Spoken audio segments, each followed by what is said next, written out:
சிங்கம் ஒரு சிங்கம் எப்போ எதுலயும் பெக்யூலியர் தான். ஒரு முறை சிங்கம் கர்ஜிச்சதுன்னா அந்த சவுண்ட்ல ஒரு 8 கிலோமீட்டருக்கு சும்மா அதிரும், எல்லா திசைகளும் அதிரும். அப்படிப்பட்ட அந்த சிங்கம் வேட்டைக்கு மட்டும்தான் வெளியில வரும், வேடிக்கை பார்க்கறதுக்கெல்லாம் வெளியில வராது. வேட்டையில கூட உயிரோடு இருக்கிற மிருகங்களை தான் வேட்டையாடும். அதுலயும் பெரும்பாலும் தன்னை விட பெரிய சைஸ் உள்ள மிருகங்களை தான் குறி வச்சு தாக்கும், ஜெயிக்கும். எவ்வளவு பசியில் இருந்தாலும் உயிர் இல்லாததை, கெட்டு போனதை தொட்டு கூட பார்க்காது. அப்படிப்பட்ட அந்த சிங்கம் அவ்வளவு ஈஸியா எதையும் தொடாது, தொட்டா விடாது. காட்டோட 4 பக்கமும் மார்க்கிங் மை டெரிட்டரின்னு தன்னுடைய பவுண்டரியை தானே வகுக்கும். அப்படிதான் அந்த காட்டையை தன்னோட கண்ட்ரோல்ல வச்சிருக்கும். சிங்கத்துக்கு கூட்டத்தோட இருக்கிறதுக்கும் தெரியும், தனியா இருக்கிறதுக்கும் தெரியும். அப்படியே தனியா வரணும்னு நினைச்சாலும் அஞ்சாம அலட்டிக்காம சும்மா கெத்தா தனியா வந்து அத்தனை பேருக்கும் தண்ணி காட்டும்.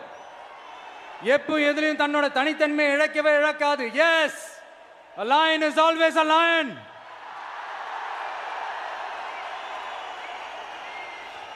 There are so many jackals and other animals in the forest, but there will be only one lion.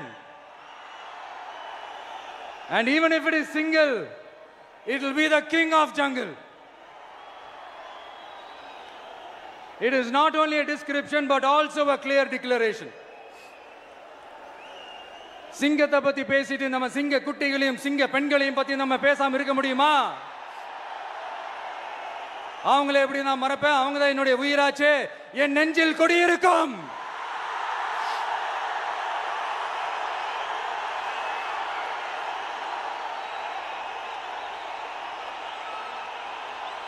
என்னுடைய தோழர்களுக்கும் தோழிகளுக்கும்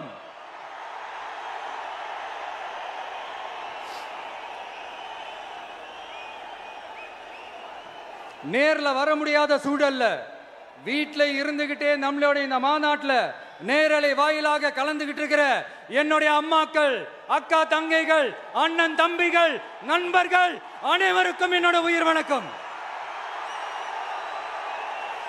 என்னோட உயிர் வணக்கம், என்னோட உயிர் வணக்கம்.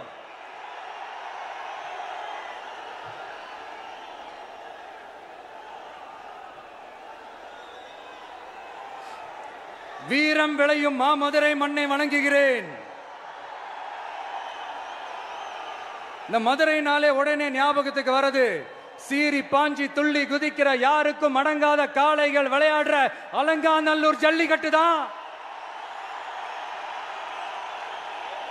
நம்ம வைகை ஆறு தான். அழகர் ஆத்துல இறங்குற வைபவம். மதுரை மீனாட்சி அம்மன்.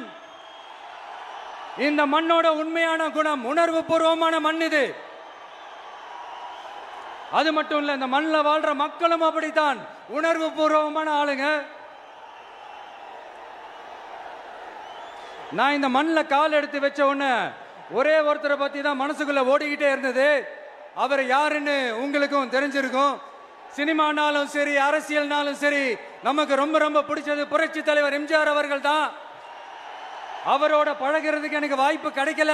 ஆனா அவரை மாதிரியே குணம் கொண்ட என்னுடைய அண்ணன் புரட்சி கலைஞர் கேப்டன் விஜயகாந்த் அவர்களோட பழகிறதுக்கு எனக்கு நிறையவே வாய்ப்பு கிடைச்சது.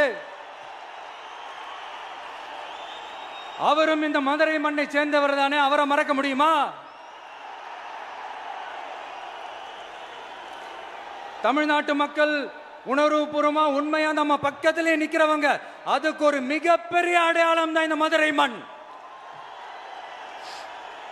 நம்ம தமிழக வெற்றி கழகம் கையில் எடுத்திருக்கிற அரசியலும் அப்படித்தான். உண்மையான அரசியல், உணர்வு பூர்வமான அரசியல், நல்ல அரசியல், நல்லவங்களுக்கான அரசியல், நாட்டு மக்களுக்கான அரசியல், நல்லது மட்டுமே செய்கிற அரசியல்.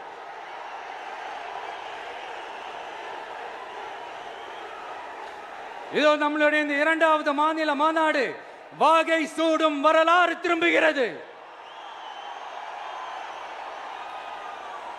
அப்படி இந்த மாநாட்டுக்கு பேர் வச்சிருக்கிறோம். 1967லயும் 1977லயும் நம்ம தமிழக அரசியல் ஒரு மிகப்பெரிய ஆட்சி அதிகார மாற்றங்கள் ஒண்ணு நடந்துச்சு இல்லையா? அதே மாதிரிதான் அடுத்த வருஷம் 2026ல அப்படி ஒரு வரலாறு திரும்ப போகுதுன்னு உறுதியா சொல்றதுக்கான மாநாடு தான் நம்மளோட இந்த இரண்டாவது மாநில மாநாடு. விக்கிரவாண்டி வீசாலையில் நம்மளுடைய ஃபர்ஸ்ட் மாநாடு நடத்தணும், வெற்றி கொள்கை திருவிழா. அதுக்கப்புறமே நீங்க பார்த்திருப்பீங்க தமிழக அரசியல் அந்த தட்ப வெப்பத்தையே மாத்தினுச்சு. நமக்கு எதிராக எத்தனை குரல்கள்.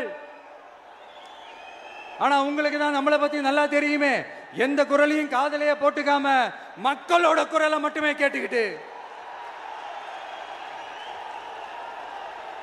நமக்கு எதிராக வர அத்தனை கூக்குரல்களையும் சின்னதா ஒரு சிரிப்போடவே கடந்து வந்திருக்கிறோம்.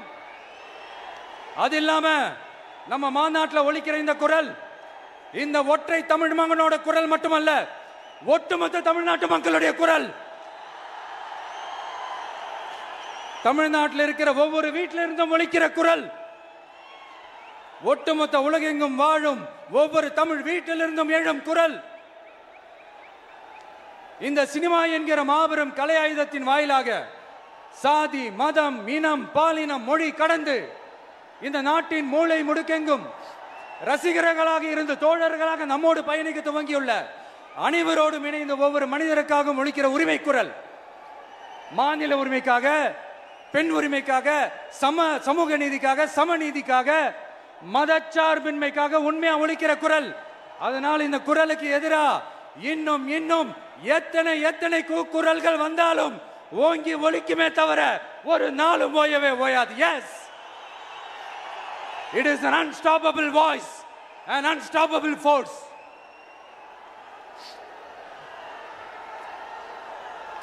நம்ம அரசியலுக்கு வர்றதுக்கு முன்னாடி அட இவரெல்லாம் வர மாட்டாரியா, அவரே வரல, இவரே வரல, இவருங்க வர போறாரு அப்படின்ட்டு நிறைய பேர் ஜோசியம் சொன்னாங்க. அப்புறம் நம்ம கட்சியினுடைய பேர் அறிவிச்சதுக்கு அப்புறம் பேரு தானே அறிவிச்சிருக்கிறாரு, மக்கள் கிட்ட பேர் வாங்கணும்ல, அதெல்லாம் முடியாதுன்னாங்க. அப்புறம் ரொம்ப முக்கியமா மாநாடுலாம் எவ்வளவு பெரிய விஷயம், அதெல்லாம் இவர் ஒத்தால எப்படி பண்ண முடியும், சும்மா பக்கத்தில் புஷியானதை வச்சுக்கிட்டு மாநாடுல எப்படி நடத்தி காட்ட முடியும், அதெல்லாம் அவங்களால முடியாது. அப்புறம் மழை பெஞ்சு எல்லாத்தையும் கெடுத்துரும். ஏன் என் கூட இருக்கிறவங்களே கூட தான் சொன்னாங்க. அதுக்கப்புறம் என்ன நடந்துச்சுன்னு உங்க எல்லாருக்குமே தெரியும். இப்ப புதுசா ஒண்ணு சொல்ல ஆரம்பிச்சிருக்கிறாங்க. அது என்னடானா, ஆட்சியை பிடிக்கிறதெல்லாம் அவ்வளவு ஈஸி இல்லை இல்லையா. இப்ப அதெல்லாம் விட்டாங்க, இப்ப இங்க வந்துட்டாங்க. இவர் நேரா ஷூட்டிங்ல இருந்து வருவாராம், வந்து ஆட்சியை பிடிப்பாராம். அது எப்படி இவராலே முடியும், அவராலேயே முடியல, இவராலேயே முடியல, அவருக்கு அத்தனை வருஷம் ஆச்சு, இவராலே எப்படி முடியும் ஒரு பக்கம். இன்னொரு பக்கம் கூட்டம்லாம் ஓகே தான், அது எப்படி ஓட்டா மாறும் அப்படின்றது இன்னொரு பக்கம். இப்படி கதை, திரைக்கதை, வசனம், இயக்கம், பாடல்கள்,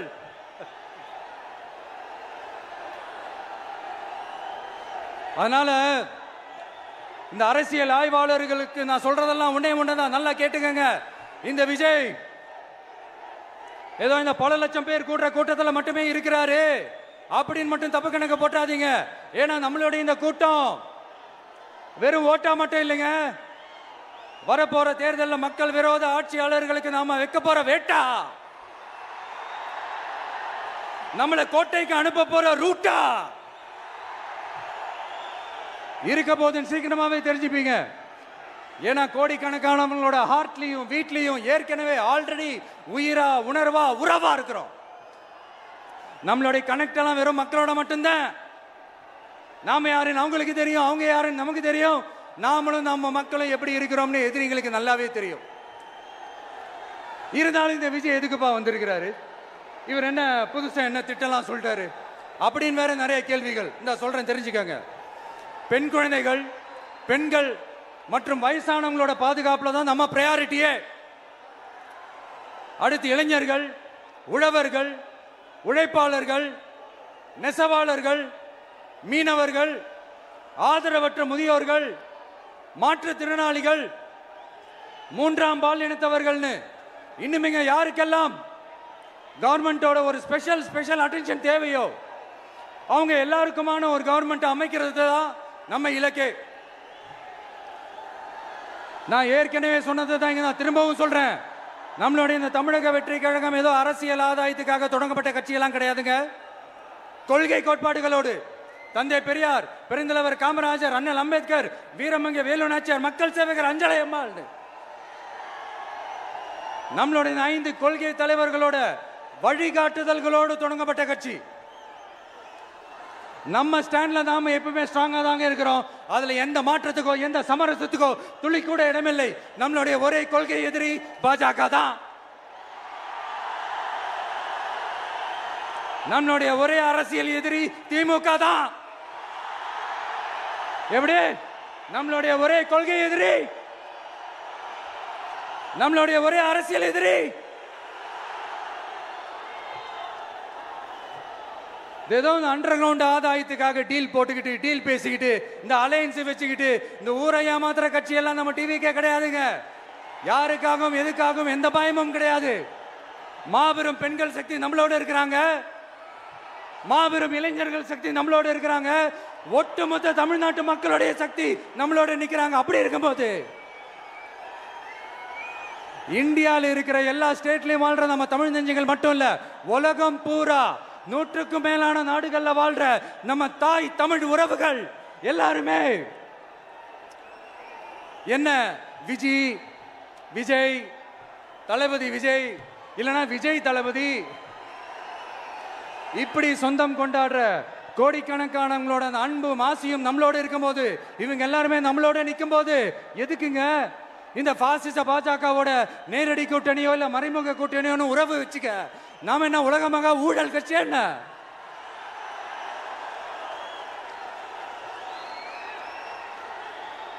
நம்மளை பத்தி சின்னதா ஒரு உண்மை ஒண்ணு சொல்லலாமா? என்னடா இவர் வாயால இப்படி சொல்றாருன்ட்டு யாரும் தவறா நினைச்சுக்க வேணாம். ஏன்னா இது ஒரு விதத்துல ஒரு ஃபேக்டும் கூட. அதனாலதான் நான் சொல்லணும்னு ஆசைப்படுறேன். நம்ம யார் தெரியும்ல? நாம எல்லாருமே சொல்றேன். நாம யார் தெரியும்ல?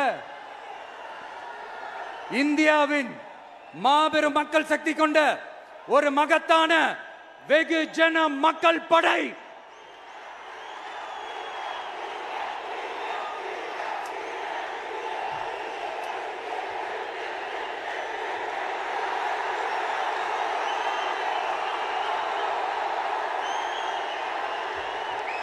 அதனால நம்ம தலைமையில நாம் அமைக்க போற இந்த உண்மையான மக்களாட்சிக்கான அச்சாரமாக மாபெரும் மக்கள் சக்தியே அணி அணியாக நம்மளோட திரண்டு நிக்கிறப்போ இந்த அடிமை கூட்டணியில சேர வேண்டிய அவசியம் நமக்கு இருக்குங்க. நம்மளுடைய இந்த கூட்டணி சுயமிழந்த கூட்டணியெல்லாம் இருக்காது, சுய மரியாதை கூட்டணியா தான் இருக்கும். இந்த ஒரு பக்கம் RSS கிட்ட அடிபணிஞ்சுக்கிட்டு, இன்னொரு பக்கம் மதச்சார்பற்ற கூட்டணின்னு இந்த மக்களை ஏமாத்துற கூட்டணியெல்லாம் நம்ம கூட்டணி இருக்காது.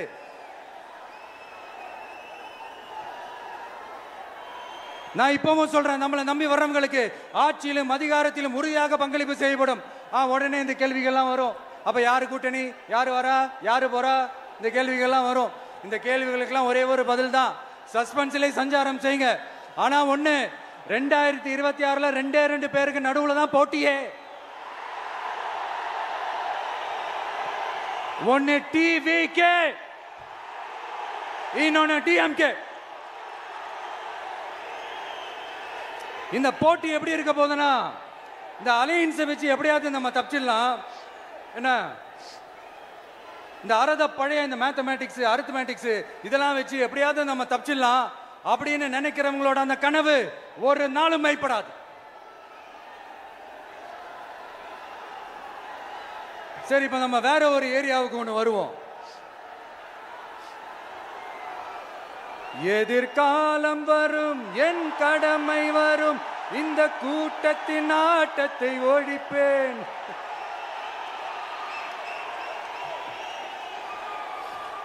மக்கள் அரசியல் என்ற அந்த சவுக்க கையில் எடுக்கலாமா? யாருக்கு எதிரான தானே கேட்கிறீங்க? வேற யாரு? மறைமுக உறவுக்காரர்களான பாசிச பாஜகவும் பாய்சன் திமுகவும் தான். மாண்புமிகு பிரதமர் நரேந்திர மோடிஜி அவர்களே, 3வது முறையா ஒன்றியத்தோட ஆட்சி அதிகாரத்தை நீங்க தானே கையில் வச்சிருக்கிறீங்க. இல்ல நாங்க தெரியாம தான் கேட்கிறோம். நீங்க ஆட்சிக்கு வந்தது ஒட்டுமொத்த மக்களுக்கும் நல்லது செய்யவா, இல்ல நம்மளுடைய இந்த இஸ்லாமிய நண்பர்களுக்கும் இஸ்லாமிய தோழர்களுக்கும் எதிராக சதி செய்யவா? மக்களுக்கு உங்ககிட்ட கேட்கறதுக்குன்னு ஏராளமான கேள்விகள் இருக்குது. அதனால அவங்க சார்பா அவங்கள ஒருத்தனா அவங்களோட ஒரு உண்மையான ஒரு பிரதிநிதியா உங்ககிட்ட சில கேள்விகள் கேட்கணும். மிஸ்டர் பிரைம் மினிஸ்டர் அவர்களே, நம்ம தமிழ்நாட்டு மீனவர்கள் கிட்டத்தட்ட ஒரு 800 பேருக்கு மேல இலங்கை கடற்படையால தாக்கி அழிக்கப்பட்டிருக்கிறாங்க. அதை கண்டிக்கிறதுக்காக உங்களை பெருசா எதுவும் செய்ய சொல்லல, சின்னதா ஒண்ணு மட்டும் செஞ்சு கொடுங்க. இனிமேலாச்சும் எங்களுடைய மீனவர்கள் பாதுகாப்பா இருக்கிறதுக்காக இந்த கச்சத்தீவை இலங்கை கிட்ட இருந்து மீட்டு கொடுத்துருங்க, அது போதும். உங்களுடைய இந்த முரட்டு பிடிவாதத்தால நீங்க நடத்துற இந்த நீட்டு தேர்வு, அதனால இங்க என்னென்ன நடக்குதுன்னு சொல்றதுக்கே மனசு வலிக்குது. அதனால அந்த நீட்டு தேர்வு தேவையில்லைன்னு அறிவிச்சிருங்க, அது போதும். செய்வீர்களா திரு நரேந்திரபாய் தாமோதர் மோடிஜி அவர்களே? எங்களுக்கு என்னென்ன தேவையோ என்னென்ன நல்லதோ அதெல்லாம் செய்ய மாட்டேங்கிறீங்க. ஆனா ஆட்சி அதிகாரத்தை மட்டும் கையில வச்சுக்கிட்டு மக்களை ஏமாத்த நேரடியாக ஒரு பாசிச பாஜக அடிமை கூட்டணி ஒண்ணு. அடுத்து உங்களோட இந்த மைனாரிட்டி ஆட்சியை ஓட்டுறதுக்காக மறைமுகமாக RSS அடிமை குடும்பம்னு இன்னொரு கூட்டணி.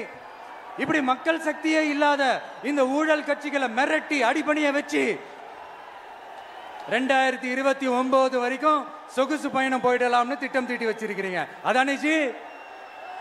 என்ன ஜி? ஒண்ணு மட்டும் சொல்றேன், தெரிஞ்சுக்கங்க. என்னதான் நீங்க இந்த நேரடி மறைமுக கூட்டணின்னு குட்டிகரணம் போட்டாலும் தாமரை இலையில தண்ணியே ஒட்டாது. தமிழக மக்கள் மட்டும் எப்படி ஒட்டுவாங்க?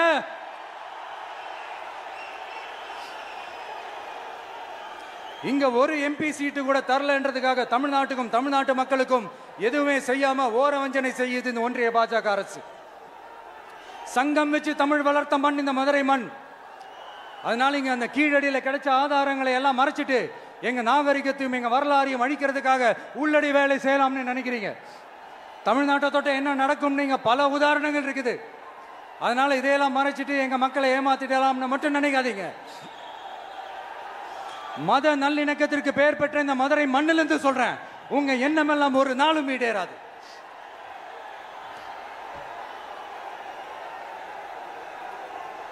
எம்ஜிஆர்னா யார் தெரியும்ல? அவர் மாஸ்னா என்னன்னு தெரியும்ல? அவர் உயிரோடு இருக்கிற வரைக்கும் அந்த CM சீட்டை பத்தி ஒருத்தராலையும் நினைச்சு கூட பார்க்க முடியல, கனவு கூட காண முடியல.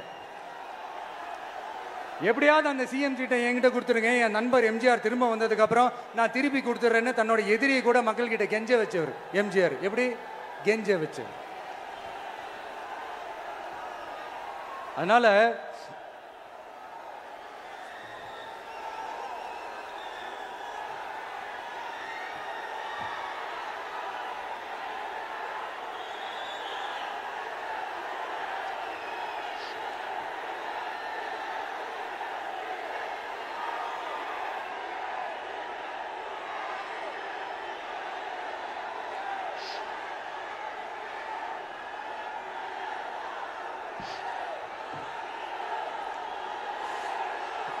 ஆனா இப்போ அவர் ஆரம்பிச்ச அந்த கட்சியை, எம்ஜிஆர் அவர்கள் ஆரம்பிச்ச அந்த கட்சியை கட்டி காக்கிறது யாரு? இன்னைக்கு அந்த கட்சி எப்படி இருக்குது? அதை நான் சொல்லிதான் உங்களுக்கு தெரியணுமா? அப்பாவி தொண்டர்கள் அதை வெளியில சொல்ல முடியாம வேதனையில தவிக்கிறாங்க. 2026 சட்டமன்ற தேர்தலில் யாருக்கு ஓட்டு போடணும், எப்படிப்பட்ட ஆட்சி இங்க அமையணும்னு அந்த அப்பழுக்கற்ற அந்த தொண்டர்களுக்கும் ரொம்ப நல்லாவே தெரியும். அதனால என்ன வேஷம் போட்டுக்கிட்டு பாஜக இங்க தமிழ்நாட்டுக்குள்ள வந்தாலும் அவங்க வித்தை எல்லாம் இங்க வேலைக்கே ஆகாது. இப்படி பொருந்தா கூட்டணியா இந்த பாஜக கூட்டணி இருக்கிறதுனால இப்ப ஆட்சியில இருக்கிற இந்த வெற்றி விளம்பர மாடல் திமுக என்ன செய்யுதுன்னு தெரியும்ல? பாஜகவோட உள்ளுக்குள்ள ஒரு உறவை ஒன்று வச்சுக்கிட்டு வெளியில எதிர்க்கிற மாதிரி ஒரு டிராமா ஒன்று பண்ணிக்கிட்டு எதிர்கட்சியா இருந்தா போங்க மோடின்னு பலூன் விடுறது, ஆளுங்கட்சியா இருந்தா வாங்க மோடின்னு கொடை பிடிச்சுக்கிட்டு கும்பிடு போடுறது. இது மட்டுமா? ஒரு ரைடுன்னு ஒன்று வந்துட்டா போதும், இது வரைக்கும் போகவே போகாத ஒரு மீட்டிங், அதை காரணம் காட்டி டெல்லிக்கு போறது, அங்க ஒரு சீக்ரெட் மீட்டிங் நடத்துறது. நல்லா நோட் பண்ணணும் மக்களே, அந்த மீட்டிங் அப்புறம் இந்த இஷ்யூ அப்படியே காணாம போயிருக்குமே. அதேதான் Stalin uncle, what uncle is very wrong uncle.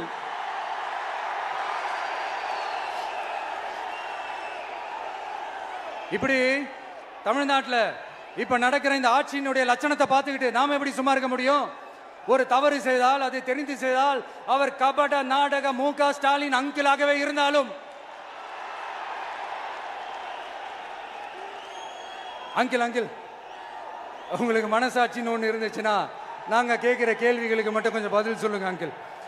நீங்க நடத்துற இந்த ஆட்சியில நேர்மை இருக்கா? நியாயம் இருக்கா?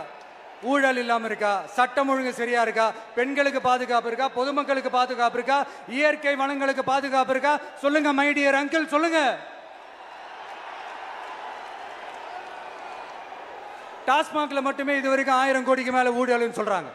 அதுல மட்டுமா தப்பு நடக்குது? வேற எதுல தான் நடக்கல? உலகத்திலே மிஸ்டர் கிளீன் ரெக்கார்ட்ஸ் எல்லாம் உங்களுக்கும் உங்க கூட இருக்கிறவங்களுக்கும் மட்டும்தான் அங்கிள் கொடுக்கணும். இதை பார்த்து வாயே இல்லாத ஊரு கூட வயிறு வலிக்கு சிரிக்குது. பெண்களுக்கு 1000 ரூபாய் கொடுத்துட்டீங்கன்னா போதுமா அங்கிள்? அப்படியே அதை மூடி மறைச்சிடலான்னு பாக்குறீங்களா? படிக்கிற இடத்துல, வேலைக்கு போற இடத்துல, வெளியில போற இடத்துலன்னு அவங்களுக்கு பாதுகாப்பே இல்லைன்னு ஒட்டுமொத்த பெண்களும் கதறாங்க. அந்த கதறல் சத்தம் ஏதாவது உங்க காதுல கேக்குதா அங்கிள்? இதுல வேற உங்க அப்பான்னு கூப்பிடுறாங்கன்னு வேற சொல்றீங்க. What is this uncle? Is very very wrong uncle, is very very wrong. பெண்களுக்கு மட்டுமா பொய் வாக்குறுதி கொடுத்து ஏமாத்துறீங்க? அரசு ஊழியர்கள், ஆசிரியர்களை ஏமாத்துறீங்க, விவசாயிகளை ஏமாத்துறீங்க, பரந்தூர்ல பாதிப்பே வராதுன்னு சொல்லி ஏமாத்துறீங்க, மீனவர்களை ஏமாத்துறீங்க, போதைப் பொருள் கலாச்சாரத்தை ஒழிக்காம ஏமாத்துறீங்க. ஐயோ ஐயோ ஐயோ, very very வஸ்ட் uncle, very very வஸ்ட். எப்படி கேட்டாலும் இவங்க கிட்ட இருந்து எந்த பதிலும் வரப்போறதில்லை. ஏன்னா இருந்தா தானே. இப்ப ஆட்சியில இருக்கிற நம்மளுடைய அங்கிள் பதில் சொல்றது இருக்கட்டும். மக்களை நீங்க சொல்லுங்க, நீங்க உண்மையை சொல்லுங்க. செய்வோம் செய்வோம் செய்வோம் செய்வோம்னு சொன்னாங்களே, சொன்னதெல்லாம் செஞ்சாங்களா? உங்களை தான் கேக்குறேன், சொன்னதெல்லாம் செஞ்சாங்களா? சத்தமா சத்தமா மை டியர் அங்கிள், கேக்குதா? மக்களோட சத்தம் கேக்குதா? இது வெறும் சாதாரணமான முழக்கம் தான். கூடிய சீக்கிரம் மக்களை போய் சந்திக்க போறேன், அவங்களோட மனசு விட்டு பேச போறேன். அதுக்கப்புறம் இந்த சாதாரணமான முழக்கம் இடி முழக்கமா மாறும். அத்தோட நிக்காது. அந்த இடி முழக்கம் தமிழ்நாட்டோட போர் முழக்கமா மாறும். அந்த போர் முழக்கம் உங்களை ஒரு நிமிஷம் கூட தூங்க விடாது. நடக்குதா இல்லையான்னு பாருங்க. என்னடா இவன் இவ்வளவு ஸ்ட்ராங்கா சொல்றானேன்னு பாக்குறீங்களா? எல்லாரும் கட்சி ஆரம்பிச்சதுக்கு அப்புறம் தான் ஒவ்வொரு வீட்டுக்குள்ளேயும் போறதுக்கு ட்ரை பண்ணுவாங்க. ஆனா நாங்க அப்படி இல்லை. ஒவ்வொரு வீட்டுக்குள்ளேயும் போனதுக்கு அப்புறம் தான் கட்சியாவே ஆரம்பிச்சிருக்கிறோம்.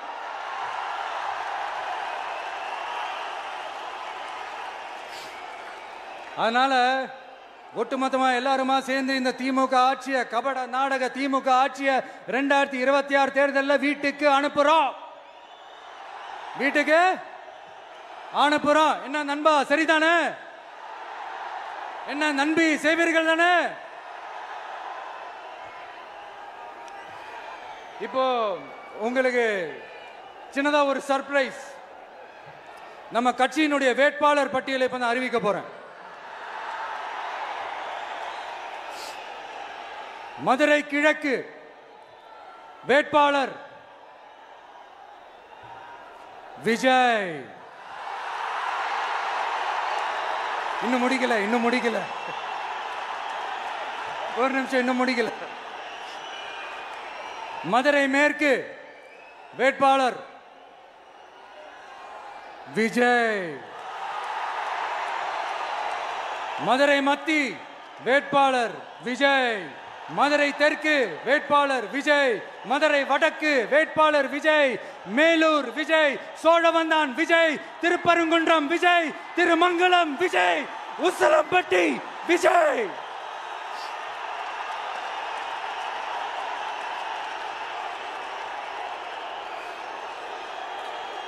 என்னடா எல்லா தொகுதியிலையும் ஒரே வேட்பாளர்னு பாக்குறீங்களா? 234 தொகுதியிலையும் இந்த விஜய் தான், அதாவது உங்க விஜய் தான் உங்க சின்னம். இன்னும் சிம்பிளா சொல்லணும்னா உங்க வீட்டில் இருக்கிற ஒருத்தர் தான் வேட்பாளரா நிக்க போறாங்க.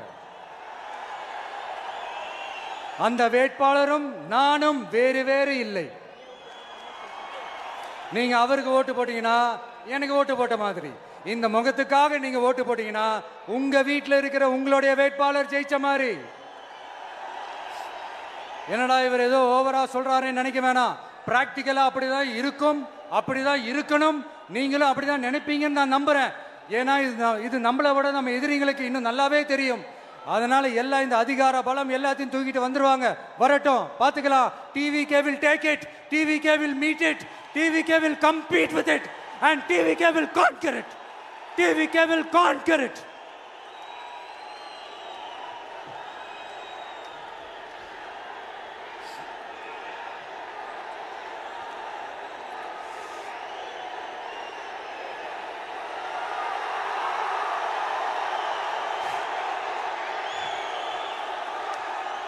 இந்த நேரத்தில் நம்ம மனசுல இருக்கிறத மக்கள் கிட்ட சொல்லி ஆகணும். தூத்துக்குடி ஸ்னோலினோட அம்மா என்ன அவங்களோட தம்பி, இன்னும் அவங்க பொண்ணுக்கு நான் தாய் மாமன்னு சொன்னாங்க. அந்த அக்காவோட குழந்தைக்கு மட்டும் இல்லைங்க, என்ன அண்ணனா தம்பியா நினைக்கிற தமிழ்நாட்டில் இருக்கிற என்னோட எல்லா சகோதரிகளின் குழந்தைகளுக்கும் நான் இன்னைக்கு மட்டும் இல்ல, என்னைக்குமே ஒரு தாய் மாமனா தான் இருப்பேன். நீங்க எல்லாரும் என்னுடைய ரத்த உறவு, கூட பிறந்த பொறுப்பு.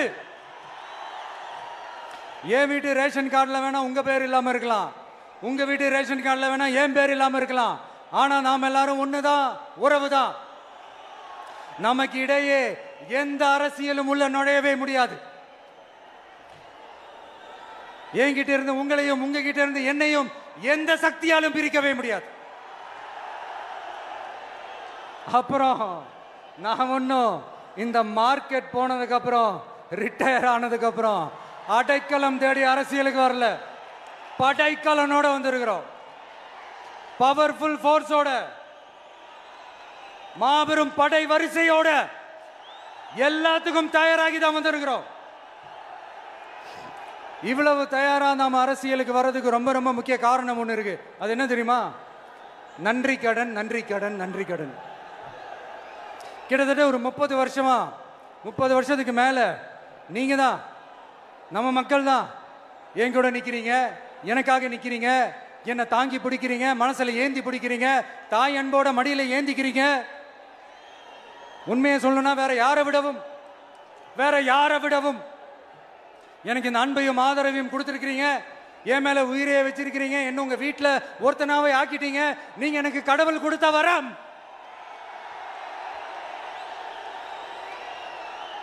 உலகம் பூரா நமக்காக நம்ம கூட நிக்கிற நம்ம மக்களை நான் எப்படி மறப்பேன்?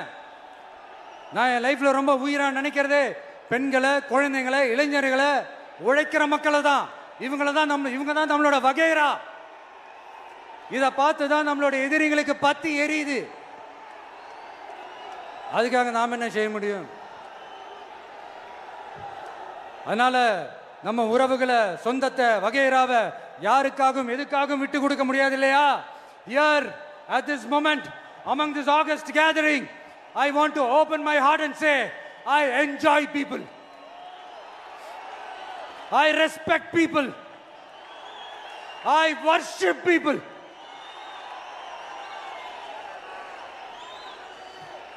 சரிப்பா, இவ்வளவு செஞ்ச நம்ம மக்களுக்கு நன்றி கடனா உன்னால முழுமையா செலுத்த முடியுமான்னு கேட்டா சத்தியமா சொல்றேன், என்னால முடியாதுதான். இன்னும் எத்தனை ஜென்மம் எடுத்தாலும் அந்த நன்றி கடனை என்னால தீர்க்கவே முடியாது. அப்புறம் என்ன மானாவுக்கடா நீ வந்திருக்க அதானே கேக்குறீங்க? மைண்ட் வாய்ஸ் கேட்ட மாதிரி இருந்தது. வாழ்நாள் முழுக்க நம்ம மக்களுக்காக ஆதரவா துணையா நிக்கிறத தவிர, அவங்களுக்காக உழைக்கிறத தவிர எனக்கு வேற எந்த எண்ணமும் இல்லை. எனக்கு இப்ப வேற வேலையும் இல்லை. இனிமே எனக்கு இதுதான் என் வேலையே, என் கடன் இனி என் மக்களுக்கு பணி செய்து கிடப்பதே. இப்படியா ஹார்ட் டு ஹார்ட் யதார்த்தமா பேசிய பழகிட்டோம். இதுக்கு மேலேயும் எனக்கும் மக்களுக்கும் இடையே இருக்கிற அந்த உறவை பத்தி நான் பேச ஆரம்பிச்சேன்னா ஒரு மாதிரி எமோஷனல் ஆகிடுவேன். அப்புறம் அதை கண்ட்ரோல் பண்றது ரொம்ப கஷ்டம். அதனால என்ன மனசார நேசிக்கிற நம்ம மக்களுக்கு ஒன்னே ஒன்று சொல்றேன். இந்த விஜய் உங்க விஜய், உங்களுக்கான விஜய், உங்களுக்காக மட்டுமே இருக்கிற விஜய். உங்க கூட நிக்க, உங்களுக்காக நிக்க, உண்மையா நிக்க, உணர்வோட நிக்க, உறுதியா நிக்க, உங்க கூட பேச, உங்களுக்காக பேச, உண்மையா பேச, உணர்வோட பேச, உறுதியா பேச, உங்களுக்காக சேவை செய்ய உங்க விஜய் நான் வர.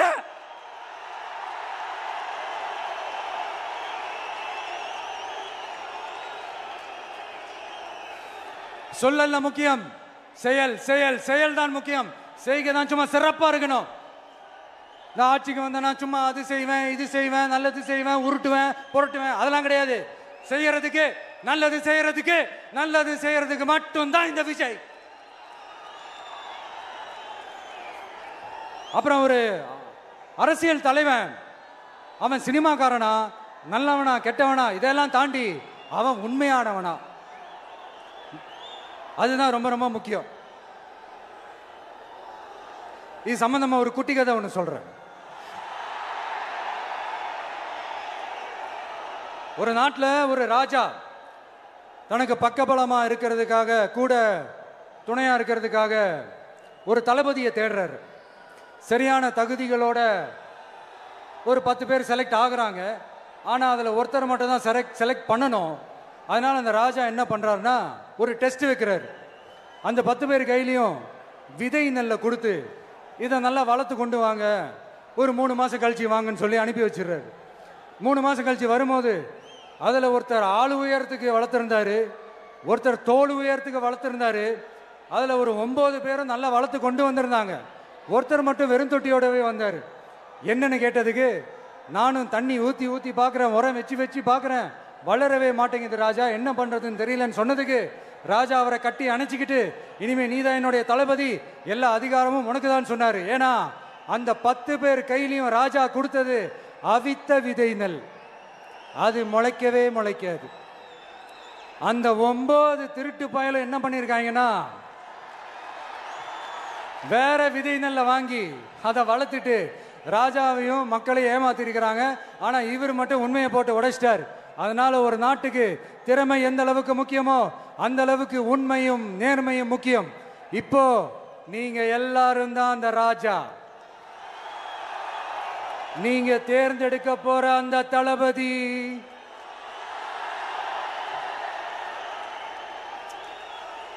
சும்மா சினிமாக்காரன் சினிமாக்காரன் சினிமாக்காரன். அம்பேத்கர் அவர்களை தோக்கடிச்சது சினிமாக்காரன் இல்ல, அரசியல்வாதி. காமராஜர் அவர்களை தோக்கடிச்சது, இங்க விருதுநகர் பகுதியில் தோக்கடிச்சது சினிமாக்காரன் இல்ல, இன்னொரு அரசியல்வாதி. இன்னைக்கும் நம்ம கூட வாழ்ந்துட்டு இருக்கிற நல்ல கண்ணு ஐயாவை தோக்கடிச்சது சினிமாக்காரன் இல்ல, அரசியல்வாதி. இப்படிப்பட்ட நல்ல நல்ல தலைவர்களை எதிர்த்து நின்று தோக்கடிக்கணும்னு அந்த எண்ணத்தை உருவாக்குனது சினிமாக்காரன் இல்ல, அரசியல்வாதி. அதனால எல்லா அரசியல்வாதியும் அறிவாளியும் கிடையாது, எல்லா சினிமாக்காரனும் முட்டாளும் கிடையாது. கான்பிடண்டா இருங்க, நல்லதே நடக்கும், வெற்றி நிச்சயம். மீண்டும் சந்திக்கும் வரை நன்றி, வணக்கம்.